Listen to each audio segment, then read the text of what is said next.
Hey, what's up, everybody? This is an important video that I feel it's necessary to make because I have a confession. It's an important one, and you need to know. I'm a simp. I placate to women on the internet because I find them attractive. I feel that they could do no wrong.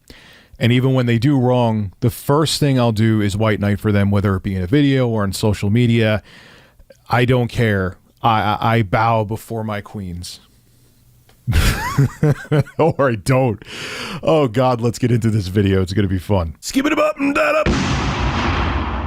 up. So I knew putting up that video about Alinity that, let's put it lightly, it was gonna cause some friction. Because I know people, one thing I've learned on the internet, and the reason why I'm probably not a millionaire is because of this, is that people enjoy a narrative that fits into what they want to believe than hearing objectivity. Why do you think that there's YouTube channels that constantly talk about the anti-SJW stuff constantly all the time?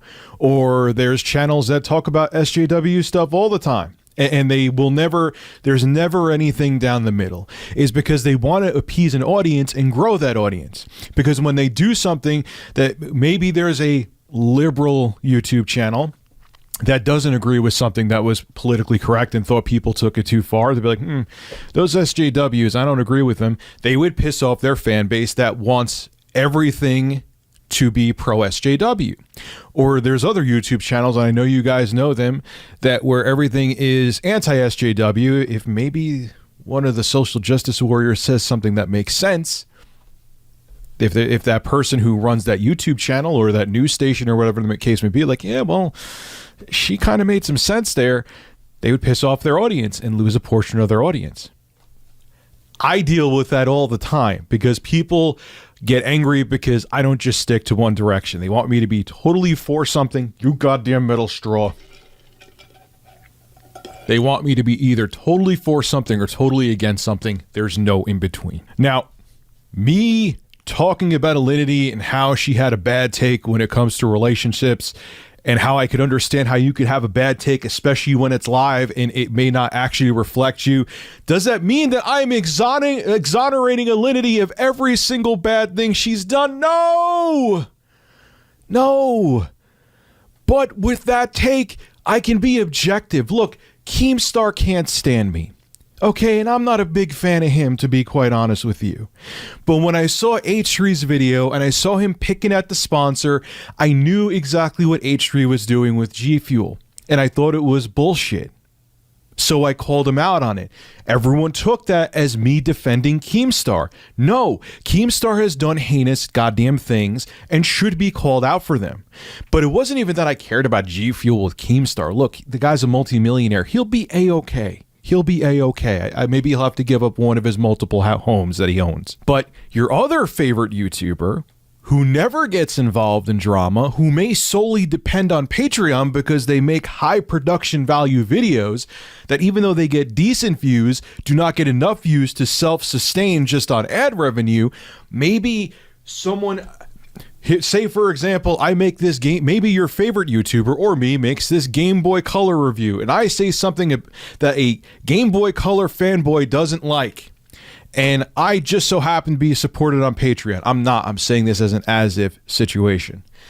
And so that person gets angry, they go to Patreon, make up something that said creator says, and now they get dropped from Patreon, and then they can't support the show anymore. They can't do the show the way you want or their fans want because it doesn't pay the bills and they have to go get a 9-to-5.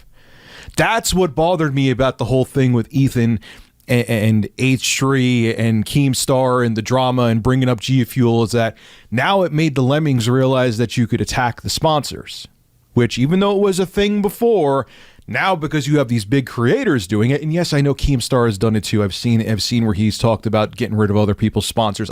He's not a good guy. I understand. He's not a good guy. I hear in real life he is, but he plays a villain on the internet, and that can make you question if he actually is a good person, if he's okay being that villain. But anyway, what my point is that I can look at things on a case-by-case basis, and I don't like feeding a narrative. Sometimes I will be anti-SJW. Sometimes I will be anti-cancel culture. Mostly I am. But then there's other times where, because context is key, where someone does something that's proven and factual and without a shadow of a doubt, all the evidence is there, where they should be canceled. What I'm saying to you is, and look, this applies to, because I know plenty of adults that are like this, man. If you saw the feuds that I have seen grown-ass men and women having on my Facebook page, the boomer social media format that's out there that all you youngins don't use, you would laugh. Everyone thinks that it's kids that just fall for a dialogue, but it's adults too. And if you're younger watching this, what I want you to understand is not everything in life is black and white. It's a lot more profitable to make everything in life black and white. If I stuck to one agenda and one dialogue on my YouTube channel, I literally probably right now, maybe I said this earlier in the video too, I probably would be a millionaire. People love hearing what they only want to hear and not hear sometimes what they have to hear. Now, does that mean all of my takes are right? Hell no. I have had terrible takes in the past before.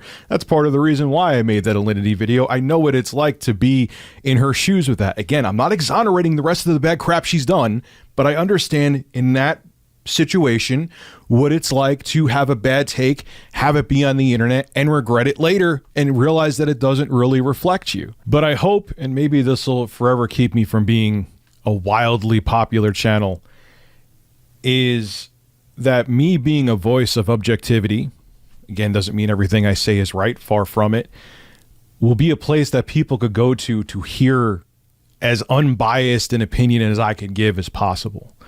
There's a lot of other people right here that will, with no hesitation, I mean to say, feed into what people want to hear. And there's a lot more money in that. I get there's a lot more money in that. And I get that's why channels have been more successful than mine. And look, there's other mistakes that I've made that I could be held accountable for that has kept my channel from blowing up to 4 million subscribers. There's a lot of that on me too. But I know a big portion of it is that people come to me and be like, oh, Rich is saying what I want to say right now. And the next video, he's saying what I don't want to hear right now. And it's so funny in the comment section, just proving it solidifies my point. And if someone said, Rich, I don't get it. Are you for her or against her?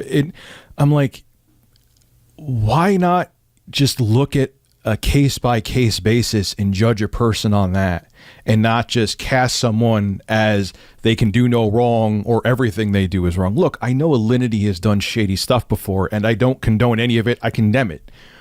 But I could look at Keemstar. I could look at Ethan. I could look at Alinity. I could look at anybody and say, this take, I get why they did it, or this take was a bad take. I don't agree with them. Here's why.